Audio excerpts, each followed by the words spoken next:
നീതിയും ധർമ്മവും സമാധാനവും ഐശ്വര്യവും ഇസ്ലാമിലൂടെ ലോകത്ത് സാധ്യമാകുമെന്ന് തെളിയിച്ചു കൊടുത്ത ഒരു സമൂഹമായിരുന്നു ആ ഇസ്ലാമിക സമൂഹം. അങ്ങനെ റസൂലുള്ളാഹി സ്വല്ലല്ലാഹു അലൈഹി വസല്ലമ മദീന കേന്ദ്രീകരിച്ചുകൊണ്ട് സ്ഥാപിച്ച ആ ഇസ്ലാം ചരിത്രത്തിലൂടെ 1400-ൽ പരം വർഷങ്ങളിലൂടെ സഞ്ചരിക്കുകയുണ്ടായി.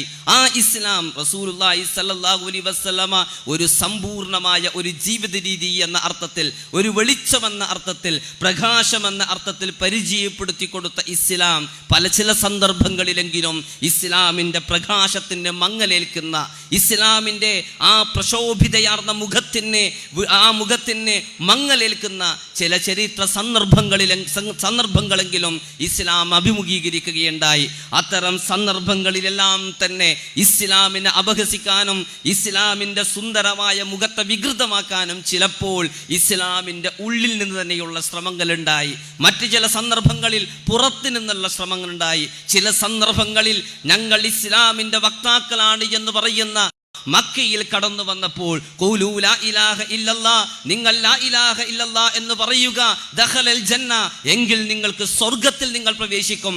മറ്റൊരിക്കൽ ഖൂലൂ ലാ ഇലാഹ ഇല്ലല്ലാഹ്, നിങ്ങൾ ലാ ഇലാഹ ഇല്ലല്ലാഹ് എന്ന് പ്രഖ്യാപിക്കുക, തദീനു ലക്കുമുൽ അറബു വൽ അജം, അറബികളും അനറബികളും നിങ്ങൾക്ക് കീഴടങ്ങി ജീവിക്കുന്ന ഒരു സാഹചര്യം ഈ ഭൂമിയിൽ പുലരുമെന്ന് റസൂലുള്ളാഹി സ്വല്ലല്ലാഹു അലൈഹി വസല്ലമ പറഞ്ഞപ്പോൾ റസൂലിനെ പിന്തുണക്കാൻ ആളുകൾ ഉണ്ടായിരുന്നില്ല.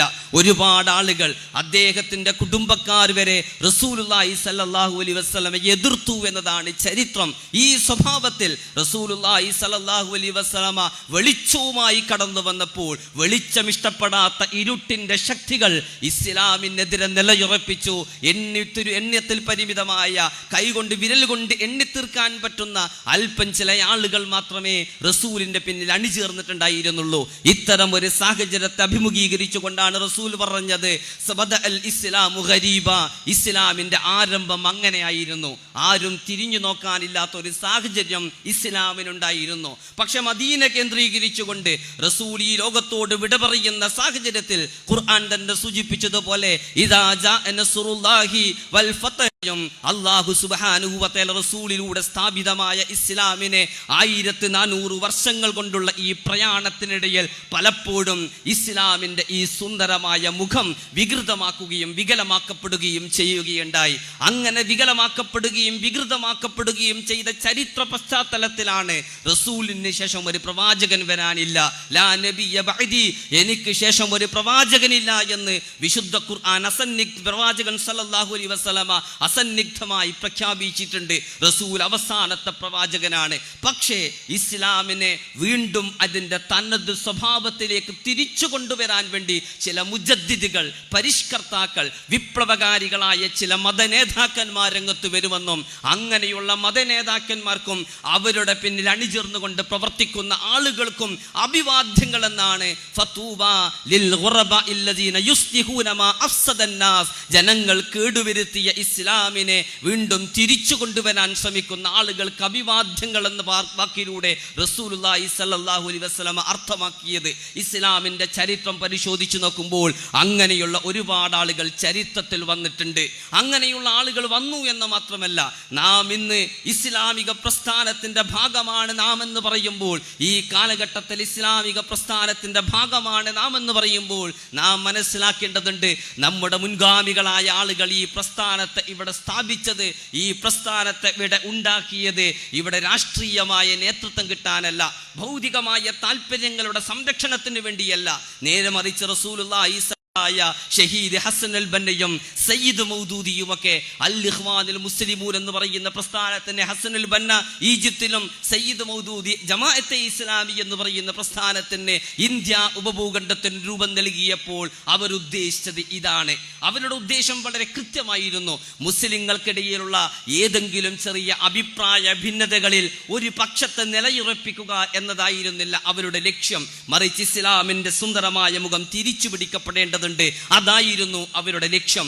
ഈ കാലഘട്ടത്തിലാകട്ടെ ഇസ്ലാമിന്റെ സമ്പൂർണ്ണ ജീവിത പദ്ധതി എന്ന അർത്ഥത്തിലുള്ള ഇസ്ലാമിന്റെ മുഖം വികൃതമാക്കപ്പെടുകയുണ്ടായി. മുസ്ലിം സമൂഹത്തിന് ഈ ഭൂമിയിൽ നിർവഹിക്കാനുള്ള ദൗത്യം പോലും മുസ്ലിങ്ങൾ വിസ്മരിക്കുകയുണ്ടായി. ഞാൻ ഇവിടെ സൂചിപ്പിച്ചതുപോലെ മുസ്ലിം ഭരണാധികാരികൾ വെളിച്ചത്തിന്റെ സംരക്ഷകരാകുന്നതിന് പകരം ഇരുട്ടിന്റെ കാവൽക്കാരായി മാറുകയുണ്ടായി.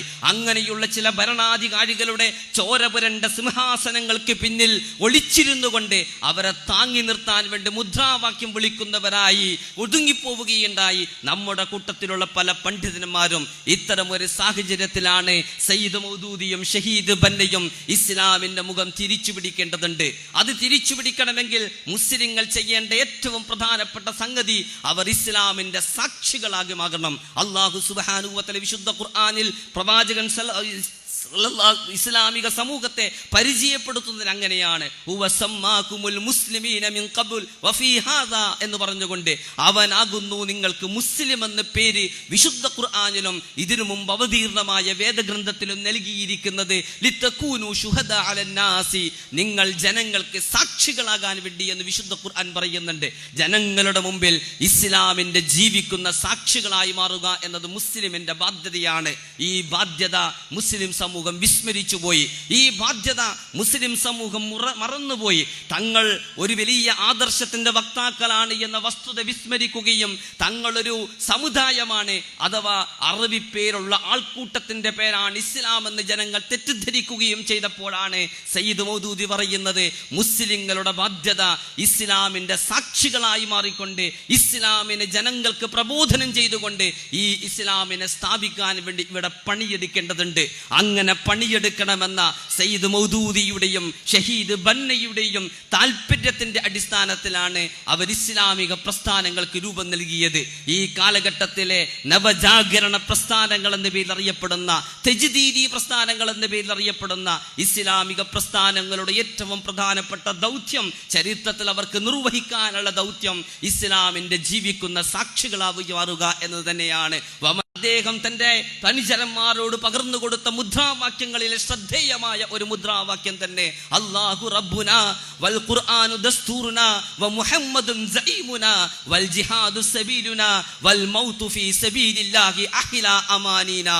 അല്ലാഹു റബ്ബുനാ, അല്ലാഹുവാണ് ഞങ്ങളുടെ രക്ഷാധികാരി. വൽ ഖുർആനു ദസ്തൂറുനാ, ഖുർആൻ എന്ന് പറഞ്ഞാൽ ഞങ്ങൾക്ക് പാരായണം ചെയ്ത് അളമാറയിൽ അടക്കി വെക്കേണ്ട ഒരു ഗ്രന്ഥത്തിന്റെ പേരല്ല, അത് മറിച്ച് വൽ ഖുർആൻ ഞങ്ങളുടെ ജീവിതത്തെ നിയന്ത്രിക്കുന്ന, ഞങ്ങളുടെ ജീവിതത്തിന്റെ അതിരും അടയാളവും വരച്ചു തരുന്ന ഭരണഘടനയാണ് ഖുർആന്. വൽ മുഹമ്മദും സഈമുന, ഞങ്ങളുടെ നേതാക്കന്മാര് ഈജിപ്തിലെയും ജോർഡാനിലെയും സൗദി അറേബ്യയിലെയും രാജാക്കന്മാരോ അല്ലെങ്കിൽ അവിടെയുള്ള രാജാക്കന്മാരുടെ പാദസേവകന്മാരായ പണ്ഡിതന്മാരോ അല്ല, മറിച്ച് വ മുഹമ്മദും സഈമുന, മുഹമ്മദ് നബി സല്ലല്ലാഹു അലൈഹി വസല്ലമയാകുന്നു ഞങ്ങളുടെ നേതാവ്. വൽ ജിഹാദു സബീലുന, ഈ ഒരു മഹത്തായ ആദർശത്തിൽ വിശ്വസിച്ചുകൊണ്ട് ഈ ആദർശത്തെ ഈ ഭൂമിയിൽ സാക്ഷാത്കരിക്കാൻ വേണ്ടി നടത്തുന്ന ജിഹാദ്, അതിനുവേണ്ടിയുള്ള സ്ട്രഗിൾ, അതിനുവേണ്ടിയുള്ള പോരാട്ടം, ആ പോരാട്ടമാകുന്നു ഞങ്ങളുടെ മാർഗം. വൽ മൗതു ഫീ സബീലില്ലാഹി അഹ്ലാ അമാനീന, ആ പോരാട്ടത്തിൽ ഞങ്ങൾ അടിയുറച്ച് നിന്നതിന്റെ പേരിൽ നിങ്ങൾ ഞങ്ങളുടെ നേരെ വെടിയുണ്ടകളാണ് ഉതിർക്കുന്നതെങ്കിൽ, നിങ്ങൾ ഞങ്ങൾക്ക് നേരെ കൊലക്കയറാണ് ചൂണ്ടിക്കാണിച്ചു തരുന്നതെങ്കിൽ, നിങ്ങൾ ഞങ്ങളുടെ മുമ്പിൽ തുറന്നിടുന്നത് ഇരുട്ടറ പോലെ തോന്നിപ്പിക്കുന്ന കൽഭിത്തികൾ കൊണ്ട് നിർമ്മിക്കപ്പെട്ടിരിക്കുന്ന ജയിലറയാണ് എങ്കിൽ വൽ മൗതു ഫീ സബീലില്ലാഹി അഹ്ലാ അമാനീന, അല്ലാഹുവിന്റെ മാർഗ്ഗത്തിലുള്ള അതുപോലെയുള്ള മരണമാണ് ഞങ്ങളുടെ മധുരിക്കുന്ന സ്വപ്നമെന്ന് മഹാനായ ഹസനുൽ ബന്ന ഷഹീദ് പ്രഖ്യാപിക്കുകയുണ്ടായി. അങ്ങനെ പ്രഖ്യാപിക്കുക മാത്രമല്ല, തന്റെ 49ാമത്തെ വയസ്സിൽ കൈറോവിലെ തെരുവീതിയിൽ ഫാറൂഖ് രാജാവിന്റെ കിങ്കരന്മാരുടെ രഹസ്യ പോലീസിന്റെ വെടിയുണ്ടകൾ ഏറ്റുകൊണ്ട് മഹാനായ ഹസനുൽ ബന്ന പിടഞ്ഞു മരിച്ചപ്പോൾ, രക്തസാക്ഷിയായപ്പോൾ വൽ മൗതു ഫീ സബീലില്ലാഹി അഹ്ലാ അമാനീന, അല്ലാഹുവിന്റെ മാർഗ്ഗത്തിലുള്ള മരണമാണ് ഞങ്ങളുടെ മധുരിക്കുന്ന സ്വപ്നമെന്ന അദ്ദേഹത്തിന്റെ പ്രസ്താവന അദ്ദേഹം സാക്ഷാത്കരിക്കുകയായിരുന്നു. സുഹൃത്തുക്കളെ, നാം ആലോചിക്കണം, എന്തുകൊണ്ട് ഷഹീദ് ബന്ന ഈജിപ്തിലെ തെരുവിൽ കൈറോവിൽ വെടിയേറ്റുകൊണ്ട് രക്തസാക്ഷിയാകേണ്ടി വന്നു? ഈജിപ്തിൽ ഹസനുൽ ബന്ന ഒരു ഭീകരവാദിയായിരുന്നോ, തീവ്രവാദിയായിരുന്നോ? ഹസനുൽ ബന്ന എവിടെയെങ്കിലും ബോംബ് സ്ഫോടനം നടത്തിയിട്ടുണ്ടോ? ഏതെങ്കിലും ടവറുകളെ ആക്രമിക്കാൻ വേണ്ടി വിമാനങ്ങൾ തട്ടിയെടുത്തിട്ടുണ്ടോ? ഇതൊന്നും ചെയ്തിട്ടില്ല. അവർ ചെയ്ത ഒരേ ഒരു തെറ്റ് വിശുദ്ധ ഖുർആൻ തന്നെ പറയുന്നത് പോലെ വമാ നഖമു മിൻഹും ഇല്ലാ അൻ യുഅ്മിനൂ ബില്ലാഹിൽ അസീസിൽ ഹമീദ്, പ്രതാപവാനും സ്തുത്യർഹനുമായ അല്ലാഹുവിൽ വിശ്വസിച്ചുകൊണ്ട്, ആ അല്ലാഹുവിന് കീഴ്പ്പെട്ടുകൊണ്ട്, ആ അല്ലാഹുവിന് വിധേയമായി കൊണ്ട് ജീവിക്കണമെന്ന് ജനങ്ങളോട് പറഞ്ഞു എന്നത് മാത്രമായിരുന്നു ഷഹീദ് ഹസനുൽ ബന്ന ചെയ്ത തെറ്റ്. ആ തെറ്റിന്റെ പേരിൽ മാത്രം ഈജിപ്തിൽ അൽ ഇഖ്വാനുൽ മുസ്ലിമൂനിന്റെ 10,000-കണക്കിന് പ്രവർത്തകരെ കൽത്തുറുങ്കിലടക്കുകയും ഹസനുൽ ബന്നയെ ക്രൂരമായി വെടിയുണ്ട കൊണ്ട് അദ്ദേഹത്തെ കൊല്ലുകയും ചെയ്ത ഫാറൂഖ് രാജാവ്, അതിനുശേഷം മഹാനായ സയ്യിദ് ഖുതുബ് സാമൂഹിക നീതിയെ കുറിച്ചാണ് സംസാരിച്ചത്. സാമൂഹിക നീതിയെ കുറിച്ചും ഇസ്ലാമിൽ നിന്ന് ഉരുത്തിരിഞ്ഞു വരുന്ന ഒരു ധാർമ്മിക വിപ്ലവത്തെ കുറിച്ചും സംസാരിച്ചതിന്റെ പേരിൽ സയ്യിദ് ഖുതുബിനെ തൂക്കുമരത്തിലേക്ക് അവർ ആനയിച്ചു. നജീബുള്ളയുടെ സർക്കാർ സയ്യിദ് ഖുതുബിനെ തൂക്കുമരത്തിൽ തൂക്കിക്കൊല്ലാൻ തീരുമാനിച്ചപ്പോൾ അദ്ദേഹത്തോട് ചിലർ ഉപദേശിക്കുന്നുണ്ട്, താങ്കൾ ദയാഹരജി സമർപ്പിക്കുകയാണ് എങ്കിൽ, താങ്കളുടെ നിലപാടുകൾ തിരുത്തുകയാണ് എങ്കിൽ ചിലപ്പോൾ രക്ഷപ്പെട്ടേക്കാം. സയ്യിദ് ഖുതുബിന്റെ മറുപടി, അന്യായം ചെയ്തുകൊണ്ടിരിക്കുന്ന, അനീതി ചെയ്തുകൊണ്ടിരിക്കുന്ന ഒരു ഭരണാധികാരിയോട് ദയയാചിക്കാൻ മാത്രം ദുർബലനല്ല ഞാനെന്ന് പറഞ്ഞുകൊണ്ട് അദ്ദേഹം രക്തസാക്ഷിത്വം ഏറ്റെടുക്കുകയുണ്ടായി. മഹാനായ സയ്യിദ് മൗലാന അബുൽ അലാ മൗദൂദിയും ഇസ്ലാമിന്റെ ഈ ഉജ്ജ്വലമായ വർത്തമാനങ്ങൾ പറഞ്ഞതിന്റെ പേരിൽ അദ്ദേഹം പ്രസംഗിച്ചു കൊണ്ടിരിക്കുമ്പോൾ അദ്ദേഹത്തിന് നേരെ നിറത്തോക്കുമായ ആളുകൾ ചാടി വരികയാണ്, അദ്ദേഹത്തിന്റെ നേരെ വെടിയുതിർത്തുകയാണ്. അദ്ദേഹത്തോട് സദസ്സിൽ സ്റ്റേജിലിരിക്കുന്ന സുഹൃത്തുക്കൾ പറഞ്ഞു, താങ്കൾ ഇരിക്കണം, കാരണം താങ്കളെ വെടിവെക്കലാണ് അവരുടെ ലക്ഷ്യം. മൗലാന സയ്യിദ് അബുൽ അലാ മൗദൂദിയുടെ ചോദ്യം, ഞാൻ ഇരുന്നാൽ പിന്നെ ആരാണ് ഇവിടെ എഴുന്നേറ്റ് നിൽക്കുക?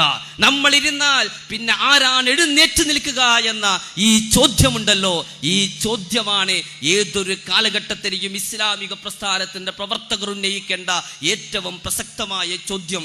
ഇങ്ങനെയുള്ള കടുത്ത യാതനകളിലൂടെയും പ്രയാസങ്ങളിലൂടെയുമാണ് ഈ ഇസ്ലാമിക പ്രസ്ഥാനങ്ങൾ കടന്നുപോയത് എന്ന് നമ്മൾ മനസ്സിലാക്കണം. വമൻ അഹ്സനു ഖൗലൻ മിമ്മൻ ദആ ഇലല്ലാഹി വഅമില സാലിഹൻ വഖാല ഇന്നനി മിനൽ മുസ്ലിമീൻ എന്ന് പറഞ്ഞുകൊണ്ട് അല്ലാഹുവിലേക്ക് ജനങ്ങളെ ക്ഷണിച്ചതിന്റെ പേരിൽ മാത്രം അവർ അനുഭവിച്ച പീഡനമാണ് ഈ പീഡനം. തീർച്ചയായും ഇവരുടെ പാരമ്പര്യം അവകാശപ്പെട്ടുകൊണ്ടാണ് SIO-വിന്റെയും GIO-വിന്റെയും സുഹൃത്തുക്കൾ ഇവിടെ ഇരിക്കുന്നത്. നമ്മൾ മനസ്സിലാക്കണം, ചരിത്രത്തിൽ കടുത്ത യാതനകളിലൂടെ കടന്നുപോയ നമ്മുടെ പൂർവഗാമികളുടെ, നമ്മുടെ മുൻഗാമികളുടെ പാത പിന്തുടരാൻ ബാധ്യസ്ഥരായ ഒരു വിഭാഗമാണ് നാം. പക്ഷെ നിർഭാഗ്യകരമെന്ന് പറയട്ടെ, പലപ്പോഴും നാം ലക്ഷ്യം മറന്നു പോകുന്നു.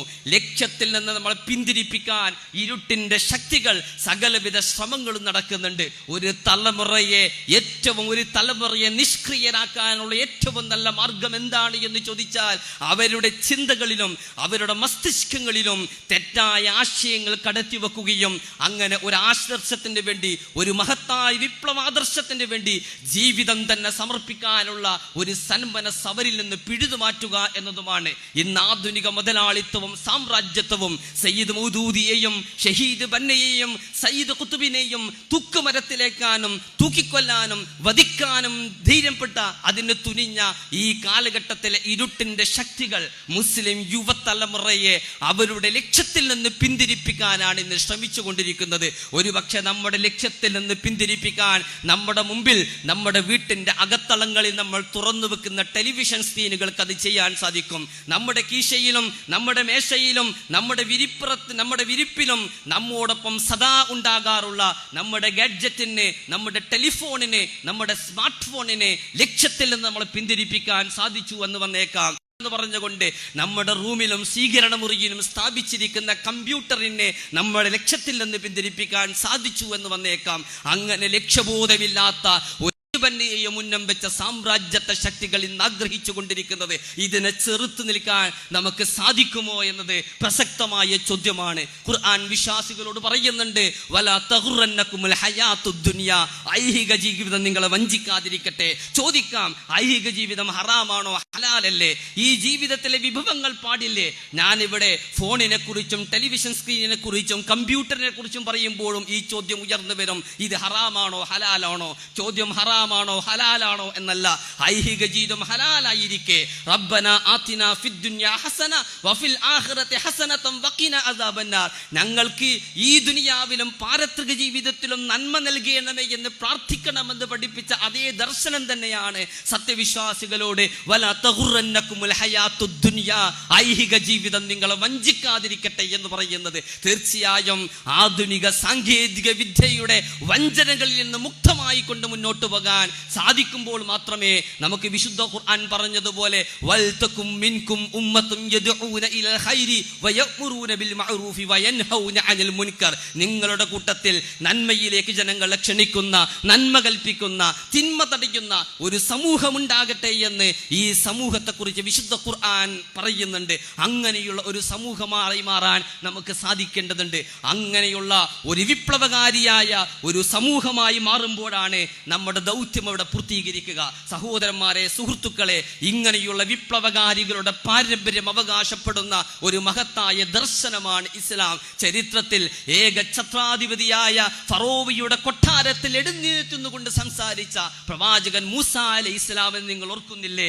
അനർസിൽ മഅനാ ബനി ഇസ്രായീൽ, ബനി ഇസ്രായേൽ സമുദായത്തെ എന്റെ കൂടെ വിട്ടുതരണമെന്ന് ഏകാധിപതിയായ ഫറോവയുടെ മുഖത്ത് നോക്കിക്കൊണ്ട് പറയാന് മഹാനായ പ്രവാചകൻ മൂസ അലൈഹി ഇസ്ലാമിന് സാധിച്ചത് അദ്ദേഹത്തിന് ലക്ഷ്യബോധമുള്ളത് കൊണ്ടാണ്. റബീ ഇബ്നു ആമിർ എന്ന് പറയുന്ന മഹാനായ ഒരു സഹാബി രുസ്തം എന്ന് പറയുന്ന പേർഷ്യൻ സാമ്രാജ്യത്തിന്റെ അധിപന്റെ കൊട്ടാരത്തിലേക്ക് പോകുന്ന ഒരു ചരിത്ര സന്ദർഭം ചരിത്ര ഗ്രന്ഥത്തിൽ നമുക്ക് വായിക്കാൻ സാധിക്കും. നിങ്ങൾ എന്തിനിങ്ങോട്ട് വന്നു എന്ന് റബീ ഇബ്നു ആമിറിനോട് ചോദിക്കുമ്പോൾ അദ്ദേഹം പറയുന്ന മറുപടിയുണ്ട്, ഇബ്തഅസനല്ലാഹ്, അല്ലാഹുവാണ് ഞങ്ങൾ ഇങ്ങോട്ട് നിയോഗിച്ചിരിക്കുന്നത്. ലിനുഖ്രിജൻ നാസ മിനൽ ളുലുമി ലിനുഖ്രിജൻ നാസ മിൻ ഇബാദത്തിൽ ഇബാദി ഇലാ ഇബാദത്തില്ലാഹി വഖ്ദ, ജനങ്ങളെ വെരിഞ്ഞു മുറുക്കുന്ന, ജനങ്ങളെ അടിമകളാക്കുന്ന നിങ്ങളെപ്പോലെയുള്ള ആളുകളുടെ അടിമത്തത്തിൽ നിന്ന് അള്ളാഹുവിലേക്ക് ജനങ്ങളെ മോചിപ്പിക്കാൻ വേണ്ടി വമിൻ ദീഖിൽ ഹയാത്തി ഇലാ സഅത്തിൽ ഇസ്ലാം, ജീവിതത്തിന്റെ ഇടുക്കത്തിൽ നിന്ന് ഇസ്ലാമിന്റെ വിശാലതയിലേക്കും വമിൻ ജൗരിൽ അദിയാനി ഇലാ അദ്ലിൽ ഇസ്ലാം, പല മതങ്ങളുടെയും ദർശനങ്ങളുടെയും അനീതിയിൽ നിന്ന് ഇസ്ലാമിന്റെ നീതിയിലേക്കും ജനങ്ങളെ നയിക്കാൻ വേണ്ടി ഞങ്ങളെ നിയോഗിച്ചിരിക്കുന്നത് അള്ളാഹുവാണ് എന്ന് പറഞ്ഞ മഹാനായ റബീ ഇബ്നു ആമിറിനെ നിങ്ങൾ ഓർക്കുന്നില്ലേ? ആ റബീ ഇബ്നു ആമിറിനെ പോലെ, ആ ഫറോവയുടെ കൊട്ടാരത്തിൽ എഴുന്നേറ്റ് നിന്ന മൂസാ പ്രവാചകനെ പോലെ, നമ്രൂദിന്റെ മുമ്പിൽ എഴുന്നേറ്റ് നിന്ന മഹാനായ ഇബ്രാഹിം അലൈഹിസ്സലാമിനെ പോലെ ആവേശകരമായ ഈ ദർശനത്തിൽ നിന്ന് പ്രചോദനം ഉൾക്കൊണ്ടുകൊണ്ട് ഈ കാലഘട്ടത്തിലെ ഇരുട്ടിന്റെ ശക്തികൾക്ക് മുമ്പിൽ എഴുന്നേറ്റ് നിന്നുകൊണ്ട് വമൻ അഹ്സന ഖൗലൻ മിമ്മൻ ദആ ഇലല്ലാഹി വഅമില സാലിഹൻ വഖാല ഇന്നനി മിനൽ മുസ്ലിമീൻ, ജനങ്ങളെ ഇസ്ലാമിലേക്ക് ക്ഷണിക്കുകയും സൽക്കർമ്മങ്ങൾ പ്രവർത്തിക്കുകയും ചെയ്തുകൊണ്ട് ഞാൻ മുസ്ലിമാണ് എന്ന് പ്രഖ്യാപിക്കാൻ സാധിക്കുന്ന ഒരു സംഘത്തെയാണ് കാലം തേടുന്നത്. അങ്ങനെയുള്ള ഒരു സംഘം നിങ്ങളിൽ നിന്നുണ്ടാവട്ടെ. നിങ്ങൾക്ക് അഭിവാദ്യങ്ങൾ. അസ്സലാമു അലൈക്കും വറഹ്മത്തുള്ളാഹി വബറകാതുഹു.